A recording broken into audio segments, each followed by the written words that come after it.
My name is Olivia Bennett, and this was the first Thanksgiving I'd come home in almost 6 years. The house in Omaha looked exactly the same cream-colored siding, the smell of turkey and furniture polish, the faint sound of a football game playing somewhere in the background. Inside, the dining room glowed with warm amber light, like it was trying too hard to feel like family. My father, Frank Bennett, sat at the head of the table, his whiskey glass already half empty, his smile as sharp as ever. He'd spent a lifetime fixing engines and people in the same way by tightening what he didn't understand. My mother fussed over the cranberry sauce, pretending not to notice the tension hanging in the air. My brother Cole told another story about his new truck, and everyone laughed. Everyone but me. Then my father raised his glass, voice booming over the clatter of forks. "Not everyone at this table deserves to be here," he said. The laughter that followed was instant, too loud, too familiar, and every head turned toward me, the overeducated daughter who'd left, the one who made them uncomfortable just by existing. I didn't flinch. I looked at him, steady, and said, "Good thing I built a life that doesn't need your approval. Don't worry, you'll read about it soon." The room fell silent. My mother froze with her fork midair. My father's grin flickered, just for a second. The old wall clock ticked louder than it should have, like it was marking the moment everything changed. Have you ever been made to feel small by the people who should have lifted you up? I'd ask later. Tell me where you're watching from. I grew up in a house that smelled like motor oil and Sunday dinners, warm, noisy, and full of rules that no one ever said out loud, but everyone understood. My father, Frank Bennett, believed that the world was built by hands, not minds. He ran a small auto shop on the edge of Omaha, fixing everything from pickup trucks to lawnmowers, and he wore the same navy coveralls every day like armor. To him, success looked like sweat on your forehead and grease under your nails. Books, computers, ideas, they didn't count. They were for people who didn't know how to work.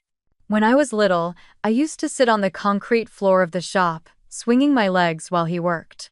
I loved the smell of the machines, the sparks, the way he could bring something broken back to life with just a wrench and a curse. I thought it was magic. But I also loved the sound of gears turning inside my head, the curiosity that made me wonder why things worked, not just how. I wanted to take them apart, trace the circuits, understand the invisible patterns that made everything move. He called that overthinking. My mother, Margaret, floated through our days like a quiet melody. She was gentle, patient, always smoothing tension before it could harden into conflict. Whenever Dad snapped, usually at me for messing with junk again or forgetting my place, she would murmur, "He means well, Liv. You know how he is." She said it so many times it became a lullaby of excuses, one that wrapped me up and shut me down at the same time. Then there was Cole, my older brother, the golden child. Quarterback of the high school football team, captain of everything, the one who made Dad's chest puff up with pride at every Friday night game. His trophies filled a whole wall in our living room. The pride of the Bennetts, everyone called him, and Dad never corrected them. He didn't have to. The silence that followed said everything. Cole was what I should have been. I wasn't jealous of him, not exactly. I just wanted to be seen for what I could do. While Cole was throwing footballs in the backyard, I was digging through the junkyard behind our house, collecting old radios, broken speakers, discarded circuit boards. I'd spend hours in the garage after school, sitting cross-legged on the floor with a screwdriver in one hand and a flashlight between my teeth. I didn't have money for new parts, so I learned how to make old ones sing again. When I repaired a busted transistor radio at 12, the signal fuzzed to life with a song from the 80 seconds, and I nearly cried. That hum of static felt like the first sound of belonging. Dad didn't see it that way. He'd walk in, smell the solder, and grumble, "You're wasting electricity." When I tried to show him what I'd fixed, he'd shake his head. "That's not real work, Liv. You can't feed yourself with that." Then he'd ruffle Cole's hair and say, "Now there's a kid who knows how to build something real." The first deep crack between us came the year I was 15. I had spent weeks building a small wind-powered generator out of scrap parts for the state science fair. I stayed up late every night perfecting it, soldering wires until my fingertips burned. When I won first place, the judges shook my hand and called me brilliant. I came home clutching the ribbon, my heart thundering with pride. Dad was sitting in his recliner, watching the news when I told him. He didn't look away from the TV. "That's nice," he said. "But don't brag about it, Liv. You'll make your brother feel bad." Something in me cracked, then not loud enough for anyone else to hear, but deep enough that I felt it echo for years. I remember walking up to my room, shutting the door, and holding the ribbon in my lap until it stopped meaning anything. That was the night I realized love in our house came with conditions. It was something you earned by being the kind of person he understood, and I wasn't. After that, silence became our family language. We didn't yell. We just stopped talking. Dad stopped asking about my grades. I stopped telling him about them. Cole's football trophies kept multiplying, their golden figures frozen mid-victory, while my experiments stayed hidden under my bed. Mom still smiled her soft, nervous smile, trying to hold everything together, but her words only made the distance clearer. "He's proud of you in his own way," she'd whisper when I helped her with dinner. "He just doesn't know how to say it." But pride shouldn't have to be translated. Love shouldn't sound like apology. The older I got, the more I felt like a guest in my own home, a quiet shadow in a house where everything revolved around the men.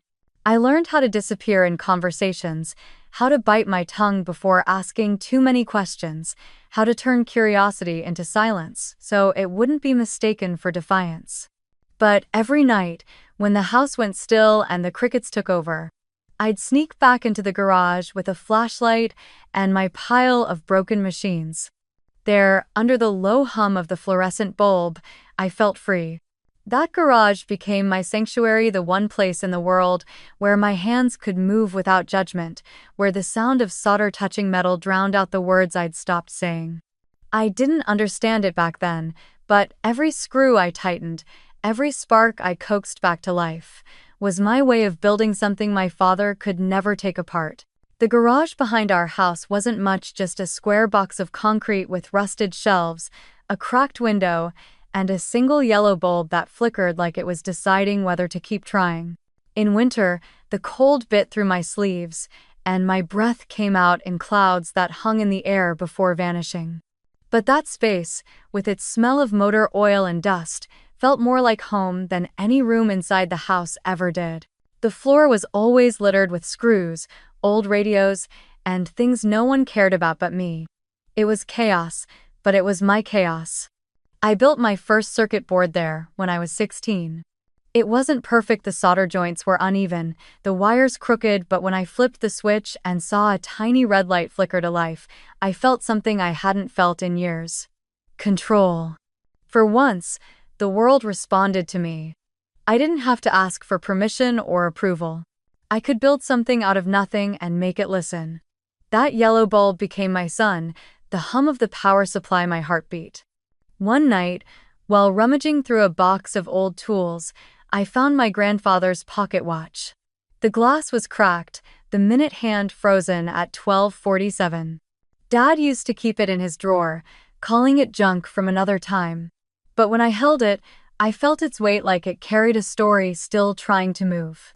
I took it to my workbench, pried open the case, and stared at the delicate gears inside, so small, so precise, so stubborn. I spent hours hunched over it with tweezers and a magnifying glass, refusing to give up even when my hands cramped and my eyes burned. By dawn, when I finally adjusted the last spring and turned the tiny crown, the second hand trembled, then began to tick. A soft, steady rhythm, fragile, but alive. I remember laughing quietly, the sound echoing in the cold air. That broken watch, forgotten in a drawer, was beating again. It was the first thing I ever brought fully back to life. I wore it on a chain around my neck for weeks after that. It didn't match anything I owned, but I didn't care.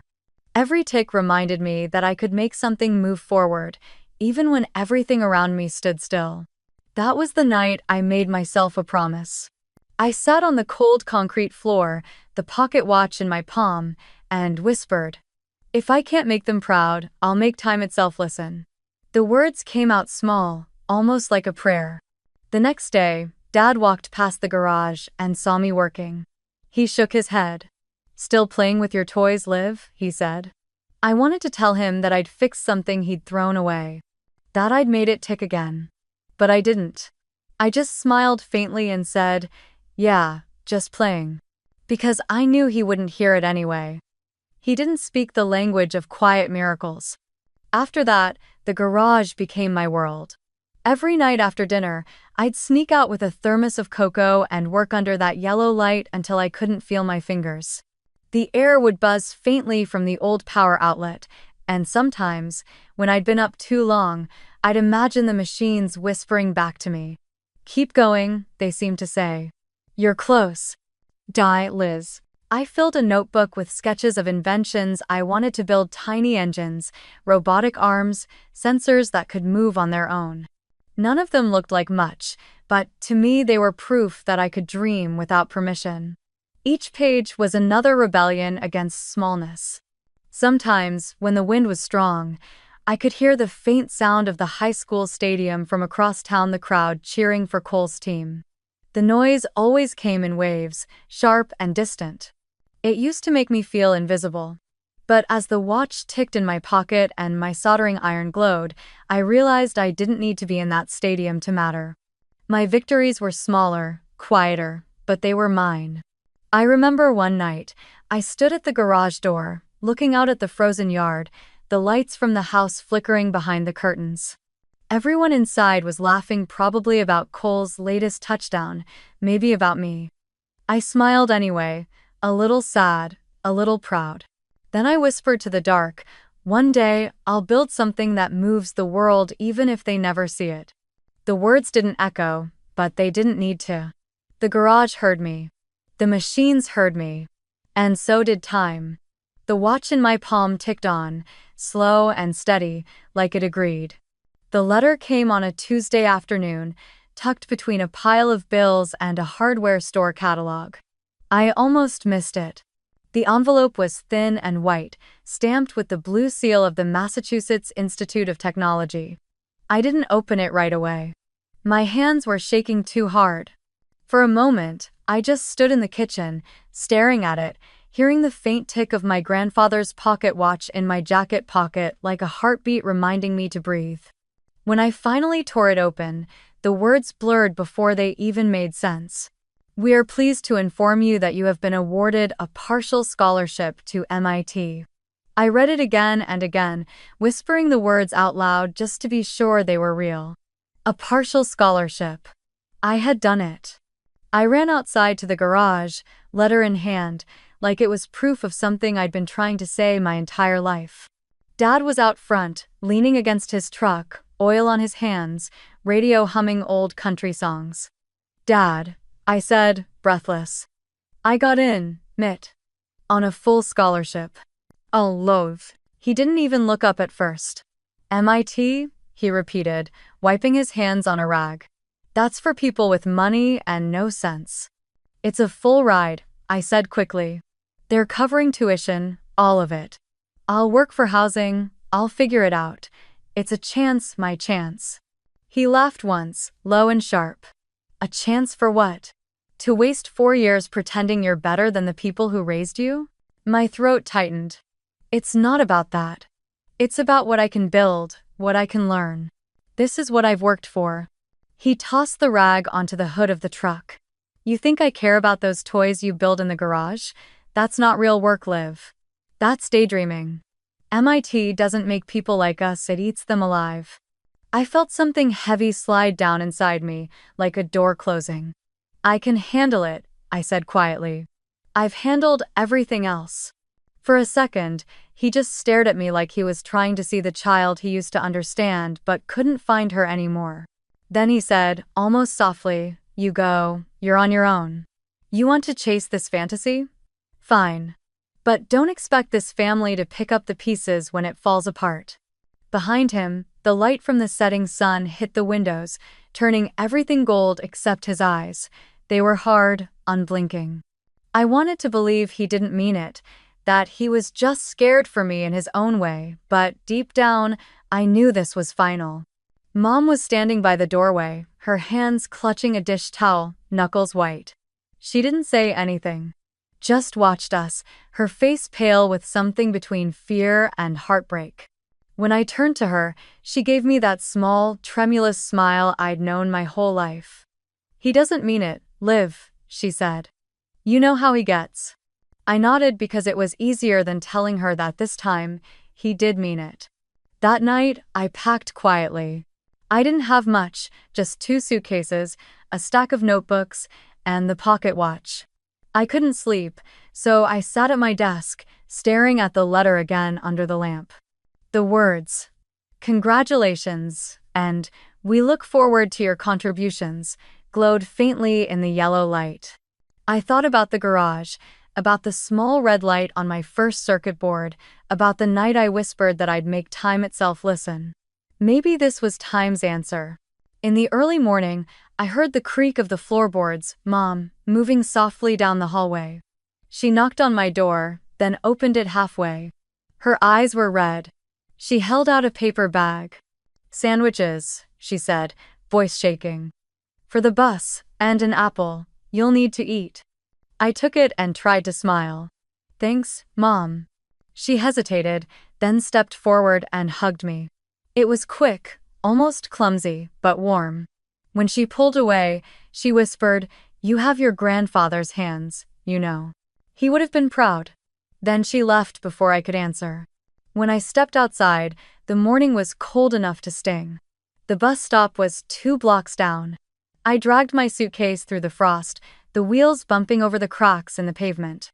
The neighborhood was still asleep, smoke rising from chimneys, the distant bark of a dog, the smell of diesel in the air. As the bus rounded the corner, I looked back at our house. The windows were dark except for one, the kitchen, where Mom stood behind the curtain, a shadow in the soft glow of the stove light. I raised my hand, even though I knew she couldn't see me clearly. Dad's truck was still in the driveway. The engine was off, he didn't come out. When the bus doors hissed open, I climbed aboard, sat by the window, and pressed my forehead against the glass. The pocket watch ticked softly in my coat pocket, each beat steady and sure. For a long time, I watched our street fade into the gray horizon, the familiar shapes of home growing smaller until they disappeared. I didn't cry. I thought I would, but I didn't. There was something freeing in the silence of that bus, in the way the world opened wide and endless beyond Nebraska's flat roads. I didn't know what waited for me in Boston, just that it was mine. As the bus picked up speed, I took the watch out and turned it over in my hands.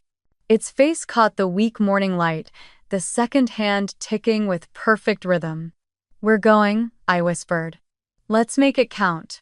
Outside, the frost sparkled like metal. The highway stretched ahead, long and bright, carrying me toward a place where I wouldn't need anyone's permission to exist. Cambridge was nothing like Omaha. The city moved faster, spoke louder, and never stopped glowing. Even the air felt smarter somehow, charged with ambition. I rented a room in a crumbling 3-story house off Massachusetts Avenue, the kind with radiators that hissed all night and windows that never fully shut. My room was barely wide enough for a twin bed and a folding desk, but it had a single window overlooking the street, and from there, I could see the faint red glow of the MIT dome. It felt close enough to touch, like a promise I had finally caught. The scholarship covered tuition, but not living expenses. So I took whatever jobs I could find, washing dishes at a cafe before sunrise, cleaning labs at night, running on coffee and luck. I kept the pocket watch in my coat pocket at all times, and when I was too tired to think, I'd slip my hand inside, feel the slow rhythm of its ticking, and remind myself why I was here. If I can't make them proud, I'll make time itself listen. Days blurred together. Lectures in the morning, problem sets in the afternoon, work until midnight. Some nights I'd stay in the robotics lab until dawn, curled up on the floor beside half-assembled prototypes, the hum of machines lulling me into shallow sleep. My body was constantly tired, my brain constantly alive. I built small robotic arms out of scrap parts from the lab's discard bin, programmed microcontrollers on borrowed laptops, and dreamed of machines that could move like living things, precise, silent, and kind. MIT was full of brilliance and arrogance in equal measure. My classmates came from families of scientists and CEOs. They spoke about innovation like it was their birthright. I stayed quiet most of the time, absorbing everything. I didn't have pedigree. I had hunger. I didn't have funding. I had the stubbornness of someone who'd burned every bridge behind her. By my second semester, the exhaustion began to show. I skipped meals without meaning to, choosing lab hours over food. My hands trembled from too much caffeine and not enough sleep. One night, around 3 in the morning, I was soldering a circuit for a robot prototype when my vision blurred. The soldering iron slipped from my fingers, and the world tilted. The next thing I remember was the cold floor against my cheek and the sound of metal clattering away. When I opened my eyes again, I was in the campus infirmary, a blanket thrown over me and an IV dripping steadily beside the bed. A woman with auburn hair and a messy bun was sitting in the chair next to me, scrolling through her tablet. When she noticed I was awake, she smiled. "So you do have a pulse," she said. "That's good news." I blinked, groggy. "Who are you?" "Grace," she said, offering her hand. "You scared half the lab last night. I found you on the floor surrounded by wires and something that looked like a dying toaster. You really know how to make an impression." I managed a weak laugh. "It's supposed to be a delivery unit." "Well," she said, "it almost delivered you to the afterlife." From that day on, Grace became my anchor. She was everything I wasn't: loud, fearless, unfiltered. She came from Seattle, studied biomedical engineering, and somehow always found time to cook. "You can't run on vending machine granola bars," she'd scold, showing up at my door with soup in a plastic container. "Brains need fuel, live. Lax." I didn't realize how lonely I'd been until Grace started showing up. She didn't ask about my family, and I never volunteered the story. We didn't need to. We spoke in blueprints and equations, in long nights at the lab and quiet cups of coffee at the all-night diner down the street. She called me the machine whisperer. I called her the storm. Together, we built and broke and built again. I started carrying the pocket watch in my backpack, right next to my notebook. Its ticking filled the silence when I worked alone. Sometimes, when I was too tired to think, I'd take it out, set it beside my laptop, and time my progress to its rhythm. It reminded me that precision could coexist with persistence, that you didn't have to rush to move forward. The years crawled and sprinted all at once. Between coursework and jobs, I found myself drawn to one problem over and over again: how to make robots that could actually help people, not just fascinate engineers. Hospitals used expensive systems to transport medical supplies, and small clinics, especially in towns like the one my mother worked in, couldn't afford them. I remembered her coming home from her nursing shifts with sore feet and a tired smile, saying, "We're short-staffed again." That memory never left me. So, I started sketching. A compact transport robot that could navigate narrow hospital corridors, avoid people, and deliver supplies fast, cheap, reliable. It wouldn't be pretty, but it would matter. The kind of invention that could make real lives easier. Grace caught me hunched over the sketches one night. "You're building something," she said. "I can tell by the look on your face." "Not yet," I said, tracing a line on the blueprint. "But I will. I want to make something that matters." "Something that moves the world?" she teased, echoing the words I hadn't said aloud in years. I smiled faintly. "Yeah, something like that." We spent countless nights working together in the lab. When we couldn't afford parts, we borrowed from broken prototypes. When we ran out of time, we skipped sleep. Every time the robot failed, we rebuilt it, laughing through frustration. Grace had a way of making the impossible seem temporary. There was one night, after a long test run finally succeeded when we sat on the floor eating cold noodles straight from the container. The robot rolled past us, humming quietly as it carried a tray from one end of the room to the other. "You realize," she said, "you just built the thing you used to dream about." I watched it move, slow but steady, and felt something rise in my chest, something that felt like pride but softer. "Not yet," I said. "This is just the start." I didn't tell her that I was already imagining where it could go into small-town hospitals, rural clinics, places forgotten by progress. Places like where my mother still worked, her hands cracked from winter, her heart too big for the world she lived in. I wanted to send her something that would ease that weight, even if she never knew it came from me. By the time I graduated, I had more than a degree. I had a prototype, a dream, and a single truth that had carved itself into my bones. Survival wasn't about escaping the past. It was about transforming it. The day before commencement, I sat by the Charles River with Grace, watching the sunset reflect off the water. The pocket watch ticked softly in my hand. Grace nudged my shoulder. "So, what's next for you, Bennett?" I looked toward the horizon, where the city lights were beginning to shimmer, and said, "I think it's time to build something that doesn't need anyone's permission to exist." The wind off the water was cold, but I didn't feel it. For the first time, I wasn't running from home anymore. I was running towards something entirely my own. After graduation, Boston no longer felt big enough. The city had given me everything I needed to become who I was, but it also reminded me too much of survival, of cold nights and fluorescent lights and ramen dinners that tasted like determination. Grace felt it too.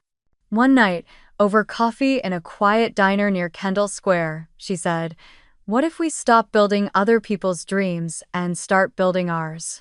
That's how Northline Robotics was born, a name chosen at 2 in the morning, when the world felt endless and possible. We packed our few belongings into her old hatchback, strapped the prototypes into the back seat with duct tape, and drove west until the skyline gave way to mountains. We chose Denver not because it was convenient, but because it was wild. It had open skies, sharp air, and room to breathe, something Boston never had. We found an old auto garage on the edge of the city and rented it for next to nothing. The space was drafty, its walls lined with rusted tools and peeling paint. It smelled faintly of gasoline and rain-soaked concrete. But to us, it was perfect, a blank canvas. We scrubbed it clean, set up folding tables, strung extension cords across the floor, and claimed it as home. The early days were brutal. Winters in Denver could cut through your bones, and the heater barely worked. We wore gloves while coding, our breath fogging in front of us as we sat huddled around laptops. Dinner was always the same: canned soup, reheated noodles, or the occasional pizza when we landed a freelance gig to keep the lights on. The nights blurred together, code turning into numbers, numbers turning into hours, and hours turning into years. We built everything by hand: frames, sensors, circuitry. Grace handled design, I handled mechanics and algorithms. Our first prototype, Northline 1, was small, clunky, and constantly breaking. Its navigation was shaky, its sensors unreliable, but it had a pulse. We stayed up entire nights rewriting code and soldering joints until our fingers went numb. Every time we thought we were close, something failed spectacularly: motors overheating, software loops freezing, batteries dying in smoke. Money ran out faster than courage. Investors smiled politely but passed. They didn't understand why two women with no corporate backing thought they could compete with billion-dollar robotics firms. Too niche, they said. Rural healthcare doesn't scale. They were right about one thing: it didn't scale easily. But that wasn't the point. It wasn't about markets or profits. It was about meaning. I wanted to build something that mattered to people who were never seen. By the second year, our accounts were nearly empty. We owed back rent on the garage, our equipment was failing, and even Grace, eternally optimistic. Grace started to lose her light.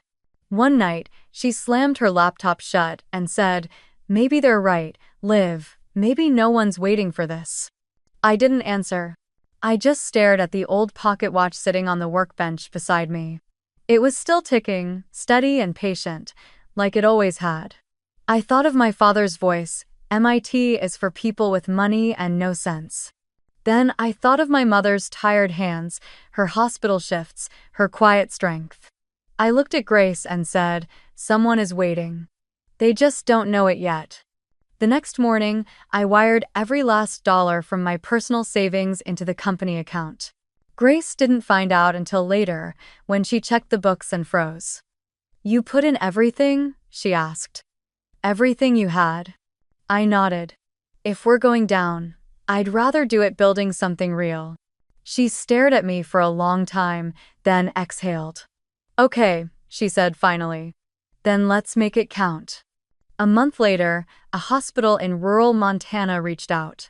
Their administrator, Dr. Patel, had read a small blog post about our prototype and wanted to test it.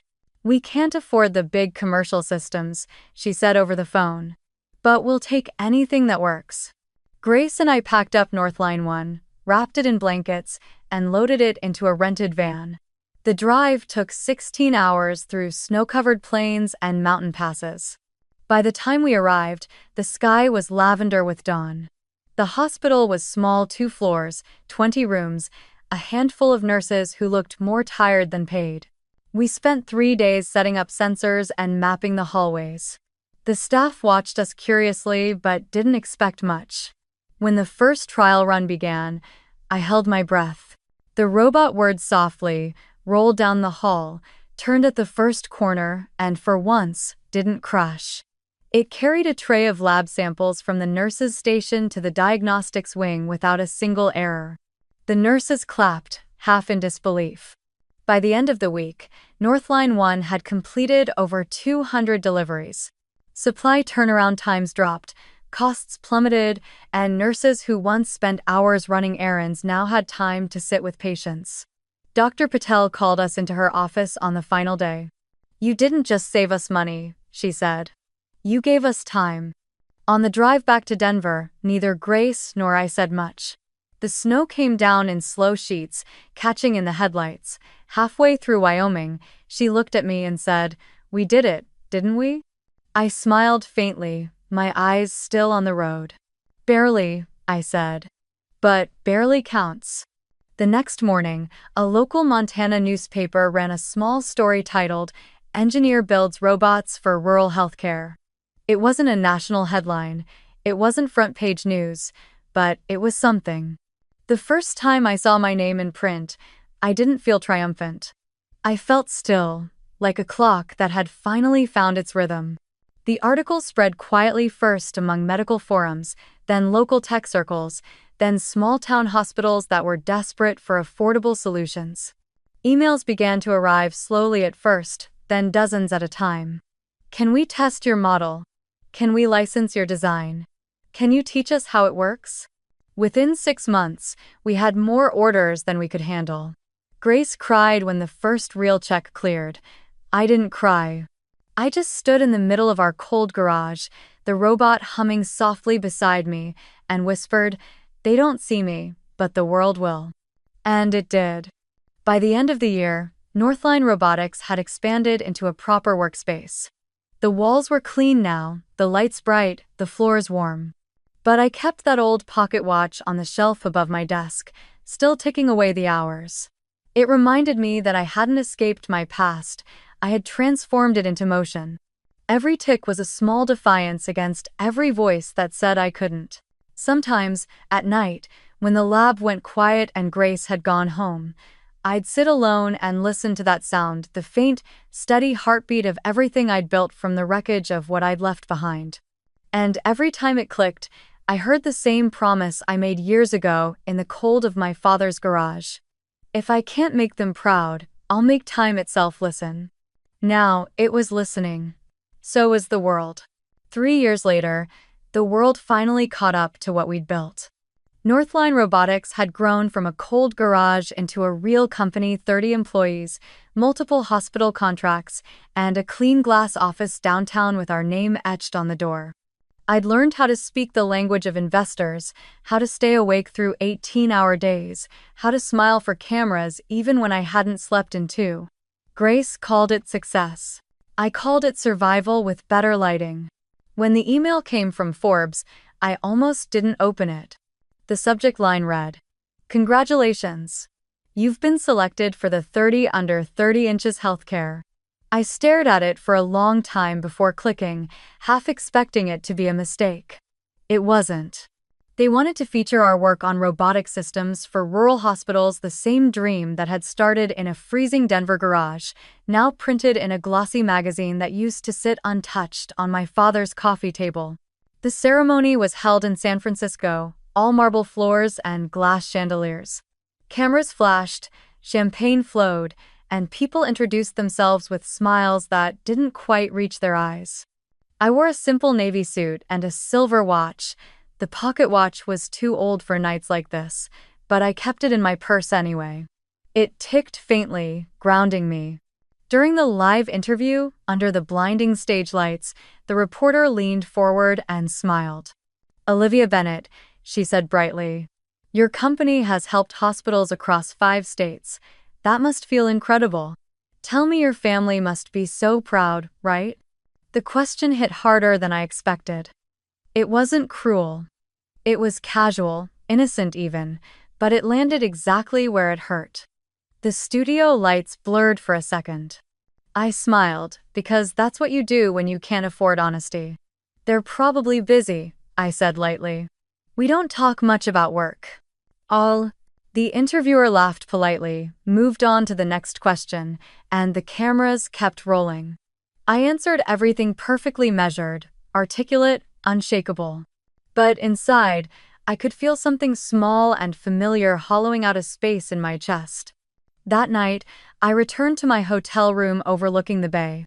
The city below glowed like circuitry, every light another heartbeat of a world that never slept. I kicked off my heels, set the award plaque on the desk, and sat by the window with a glass of champagne I never drank. For a while, I just watched the fog roll in from the water, trying to let the noise of the evening fade. Out of habit, I reached for my phone. I scrolled through emails, first congratulations from partners, messages from colleagues, a text from Grace that said simply, "We did it." Then, without meaning to, I opened Instagram. The first photo that appeared stopped me cold. My father's account, one I hadn't looked at in years. The picture was simple, our old dining room in Omaha. My father, mother, and brother, Cole, sitting around the table. Same amber lighting, same walls, same china plates. Cole was laughing, his arm slung around Dad's shoulder. Mom's smile was small but warm.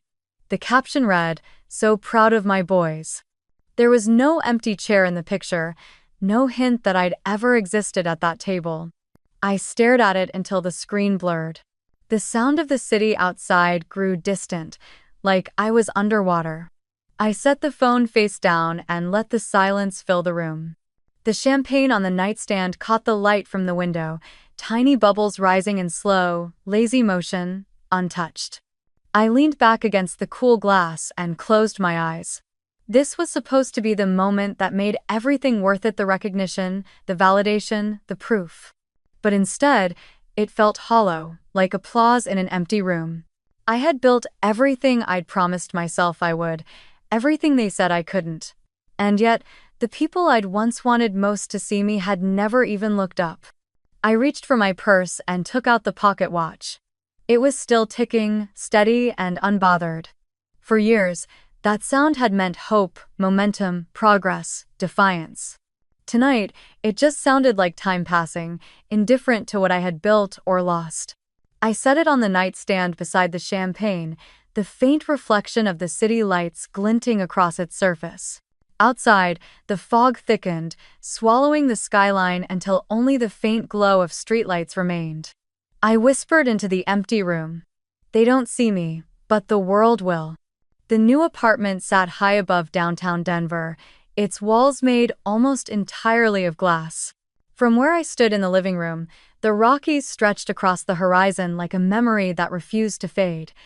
The morning light spilled in softly, catching on the clean lines of the furniture, the pale oak floors, the quiet hum of a city waking below.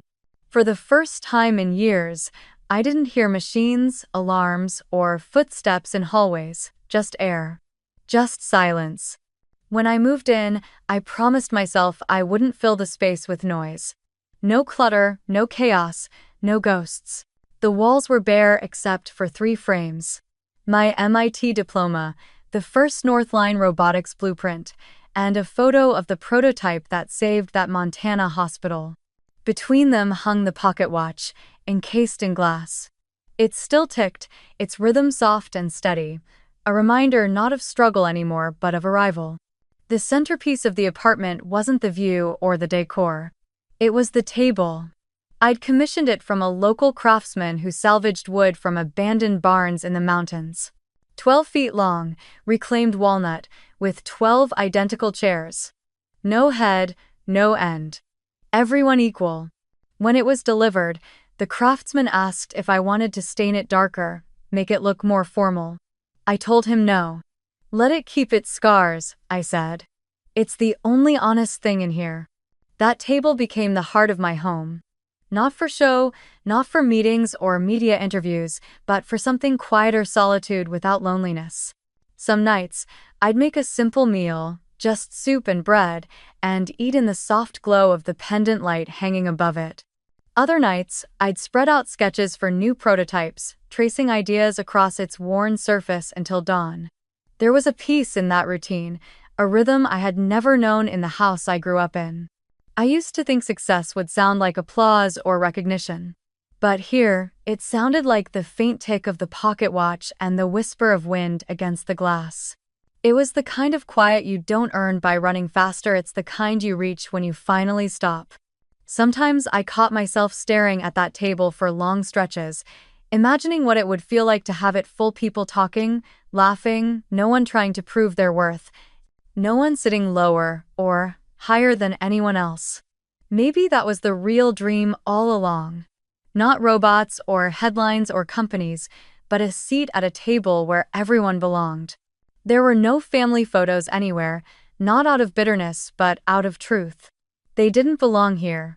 This space wasn't built on nostalgia, it was built on reclamation. I had spent too many years trying to make something out of absence, too many nights wanting someone else's approval to make me whole. Now, the absence was part of the design. Every inch of quiet, every empty chair was exactly where it should be.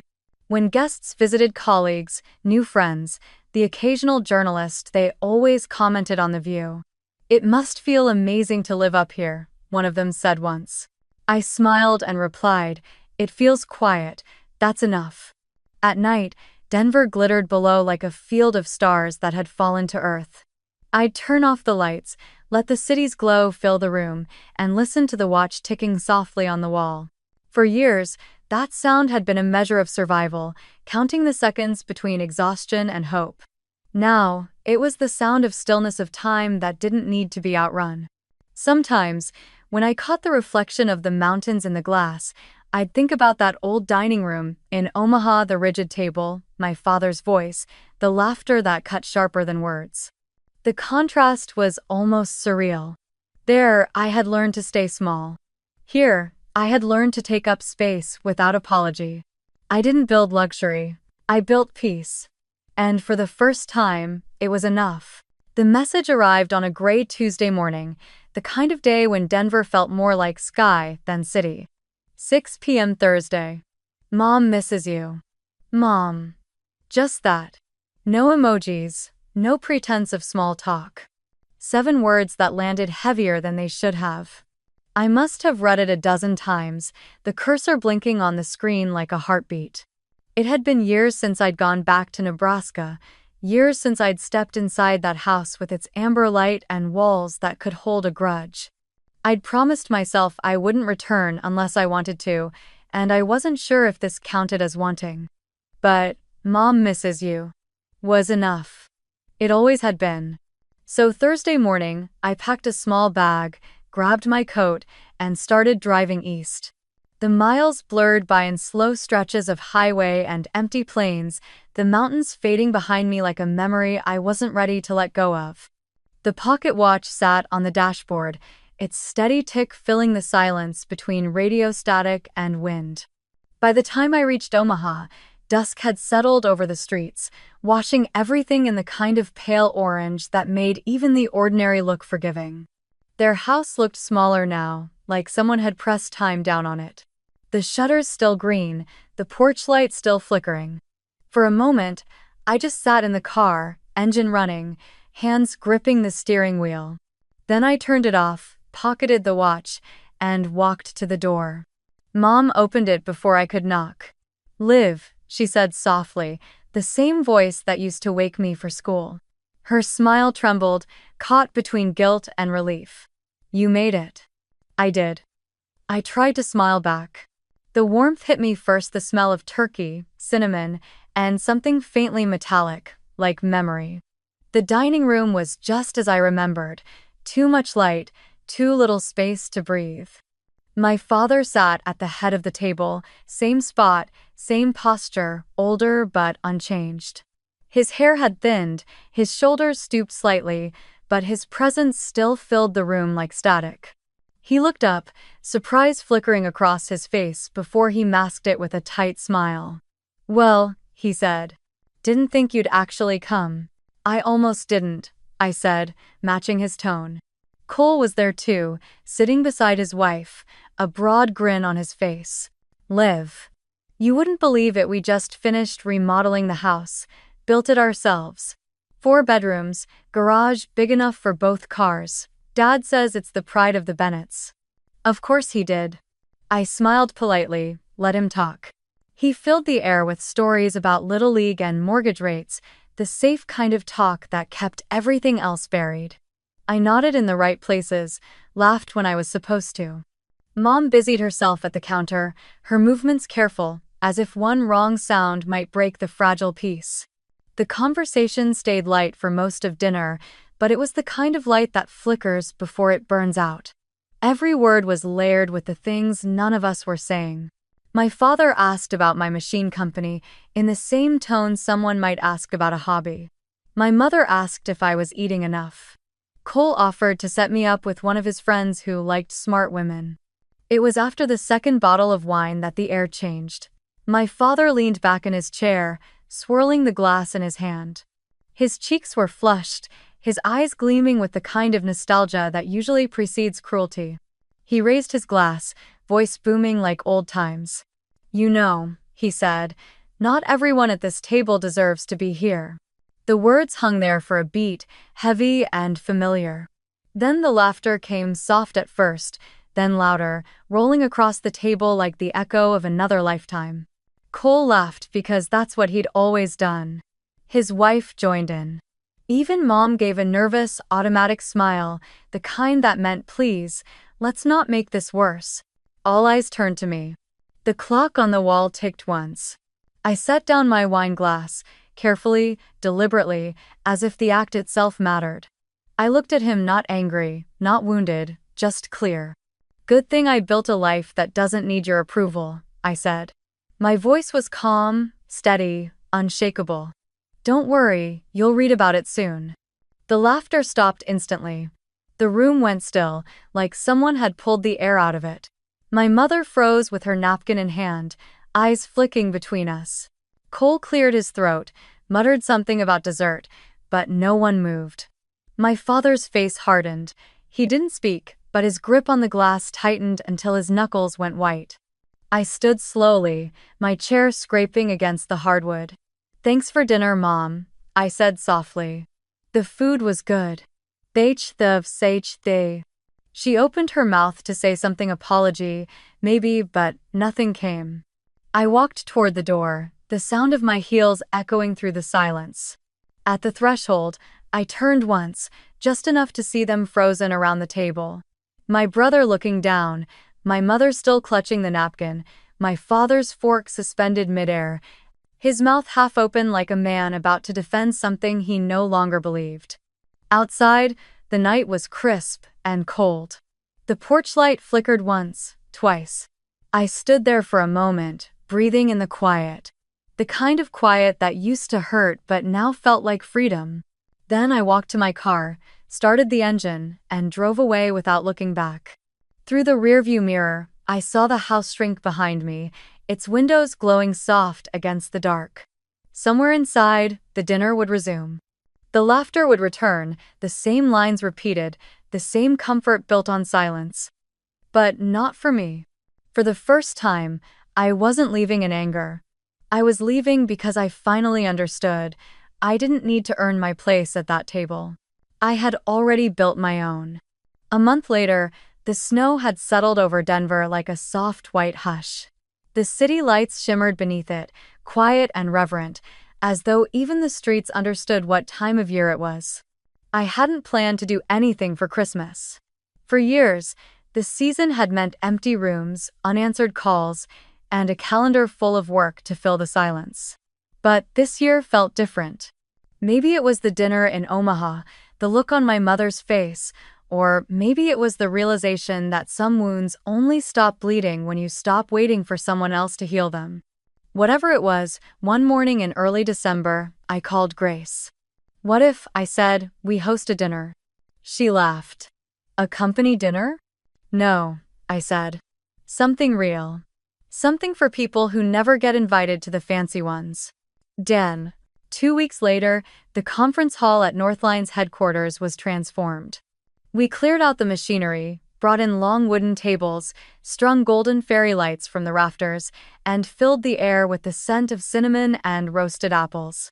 We hired local chefs, rented buses to bring in hospital staff and families who couldn't afford the trip, and filled the space with warmth that no amount of money could fake.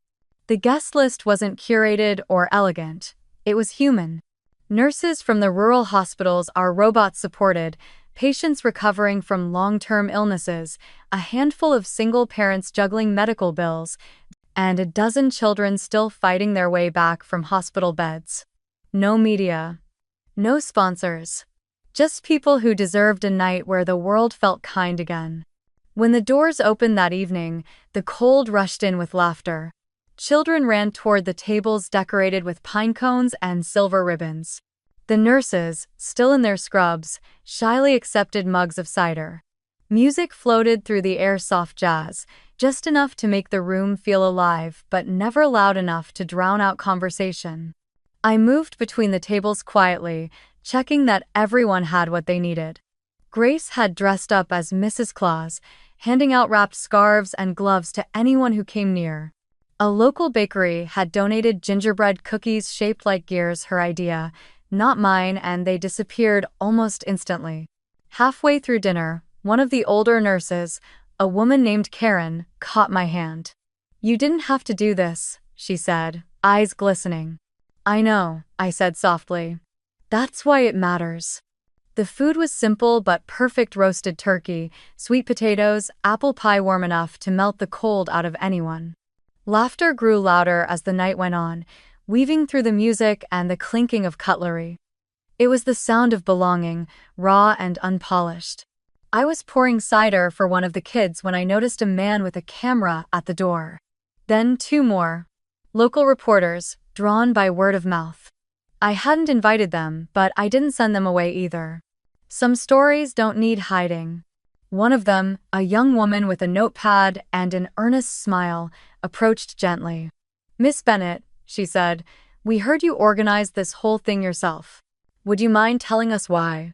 I looked around the room at the nurses laughing with their patients, at the children tearing open presents wrapped in bright red paper, at Grace pretending to be shocked every time someone thanked her. Then I smiled. "Because everyone deserves a seat at a table," I said, "especially those who are told they don't." She nodded slowly, eyes soft. "That's beautiful." I shrugged. "It's just the truth." Artel. She left soon after, but not before her photographer snapped a few pictures me sitting beside one of the children, a little girl in a wool hat too big for her head, her IV port tucked beneath her sleeve. Her name was Lily. She was 8 years old and recovering from leukemia. She told me she wanted to be an engineer someday. "Like Iron Man," she whispered, grinning through missing teeth. We talked for nearly an hour. She asked endless questions about the robots, about how they moved and what they could do. I showed her sketches on my phone, and she drew her own version on a napkin, a lopsided little machine with a smiley face on its screen. When I told her it was perfect, she giggled, that bright, clear sound only children seem to carry. Later, when the night was winding down, she looked up at me with wide, serious eyes and asked, "Do you have a family?" The question landed softly, but deep. For a moment, I didn't know how to answer. The truth was complicated, heavy, but she wasn't asking for a confession, just honesty. So I smiled and said, "Tonight, I do." She nodded as if that made perfect sense. When the last guests left and the music faded, the room was a beautiful kind of chaos: crumbs on plates, ribbons scattered on the floor, the faint smell of cinnamon still clinging to the air. I stood there for a long moment, taking it all in. The laughter still echoed faintly in my ears, a sound so full it almost hurt. Grace came up beside me, her cheeks flushed, her hair escaping from the Santa hat. "You realize this is going to be all over the news tomorrow," she said. "Let them write what they want," I said, smiling. "It's not about that." But the next morning, the photo was everywhere, on local news sites, in healthcare journals, even shared on social media by hospital workers across the country. It showed me sitting with Lily, both of us laughing over her napkin drawing. The headline read, "Engineer hosts Christmas dinner for patients and nurses, says everyone deserves a seat at the table." My inbox filled with messages, my phone buzzed with calls. But what I remembered most wasn't the noise, it was the feeling. The warmth of that room. The smell of cinnamon. The laughter that didn't come at my expense. That night, I walked into my apartment, the golden city lights glimmering against the snow, and set the pocket watch on the table. It ticked softly, filling the space like a heartbeat. For years, that sound had marked time passing without meaning. Now, it sounded like grace. And for the first time, I realized something simple, something I'd spent years chasing without knowing why. I didn't need to be proud of where I came from. I just needed to be at peace with where I'd arrived. The next morning, the world outside was still blanketed in snow, soft and bright under the Denver Sunday. The apartment was quiet except for the faint hum of the heater and the steady ticking of the pocket watch on the table. I was making coffee when my phone began to ring. The number was familiar but unexpected: home. For a second, I almost didn't answer. Then I did. "Liv?" My mother's voice was small, breathless, like she'd been holding it in for years. It's everywhere. The news, the papers, your photo, the dinner, the little girl. Your father saw it first thing this morning." He didn't say anything, he just left the paper open on the table. I closed my eyes and leaned against the counter, the warmth of the mug grounding me. "It's okay, Mom," I said quietly. "I didn't need you to see that I'm good. I just wanted you to know I'm okay." She was silent for a moment. Then I heard it, the sound of her crying softly on the other end, the way she used to when she thought no one was listening. "He was wrong," she whispered. And I was too. I told myself staying quiet would keep the peace, but silence never protected anyone. I see that now. I swallowed the ache in my throat, staring out the window where snow still drifted down like ash. "I know, Mom," I said gently. "You don't have to explain." "I should have stood up for you," she said, her voice breaking. "I should have told him to stop, that you didn't need to be like him or your brother to make us proud. I thought I was keeping the family together, but all I did was lose you." The words hit harder than I expected. Not because they were harsh, but because they were honest, the kind of honesty that comes too late and still matters anyway. "You didn't lose me," I said softly. "I just had to go build something else before I could come back." She laughed through her tears, a shaky, fragile sound. "Your father." She paused, searching for the words. "He didn't say anything, but when he read the article headline, 'She built a table for those who had none,' he just sat there. For a long time, then he folded the paper and walked out to the porch. I pictured it instantly. The old kitchen bathed in morning light, the newspaper spread across the wooden table, the same table where those words had once been spoken. Not everyone at this table deserves to be here. And now, years later, another table, another story, printed for the world to see. Maybe he's thinking, I said. That's a start. Do you think he'll call? She asked. I smiled faintly. I don't need him to. She was quiet again, the kind of quiet that felt like a breath after a storm. It's Christmas soon, she said finally. If you want, I mean, you don't have to, but… Mom, I interrupted gently. Every Christmas gives us another chance to start again. Maybe this one's yours. I heard her inhale sharply, then exhale in relief, like a weight she'd been carrying had finally slipped off her shoulders. I love you, Liv. I know, I said, and meant it. I love you too.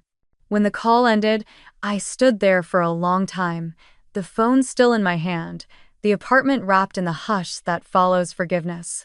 Outside, the snow had stopped falling, and sunlight streamed through the window, scattering across the long wooden table.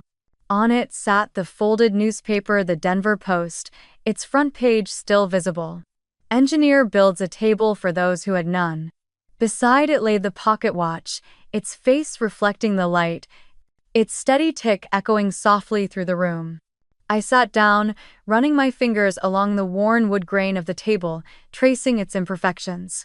Every mark told a story, the late nights, the loneliness, the building and rebuilding of a life that no longer needed permission to exist. For the first time in a long time, I didn't feel angry or small or unseen. Just peaceful. Whole in the quiet. The watch kept ticking, unbothered by the world's noise. Its rhythm filled the space like a heartbeat, patient and alive. I smiled to myself, looking out over the snowy Denver skyline, the mountains standing tall in the distance, strong, steady, and forgiving. Time, I thought, doesn't heal by erasing. It heals by keeping rhythm until you're ready to dance again. And as the city shimmered below, I whispered into the stillness, "Merry Christmas, Mom." The watch ticked once more, steady and sure, the sound of life moving forward, one beat at a time. If anyone ever told you that you don't belong at their table, she begins, her voice low, steady, carrying the weight of experience and the warmth of release, build your own, make it wider.